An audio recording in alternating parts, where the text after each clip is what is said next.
घासी मोर जग मानी सानी तोर एहो गुरु घासी मोर जग मानी सानी तोर कैसे करूं मैं गुहार आगे 18 दिसंबर मोर गुरु बाबा के तिहार आगे 18 दिसंबर मोर गुरु बाबा के तिहार एहो गुरु घासी मोर जग मानी सानी तोर कैसे करूं मैं गुहार आगे 18 दिसंबर मोर गुरु बाबा के तिहार आगे 18 दिसंबर मोर गुरु बाबा के तिहार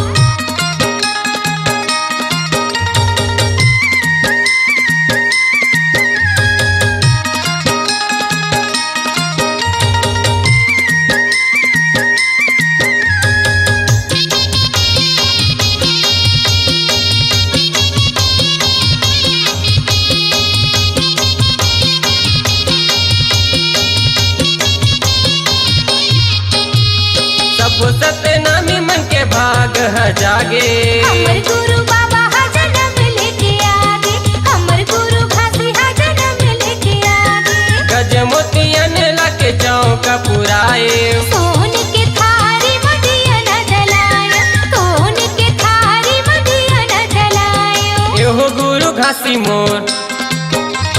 चरण के दासी तोर एहो गुरु घासी मोर चरण के दासी ओ तोर कैसे करो मैं पुकार आगे 18 दिसंबर मोर गुरु बाबा के तिहार आगे 18 दिसंबर मोर गुरु बाबा के तिहार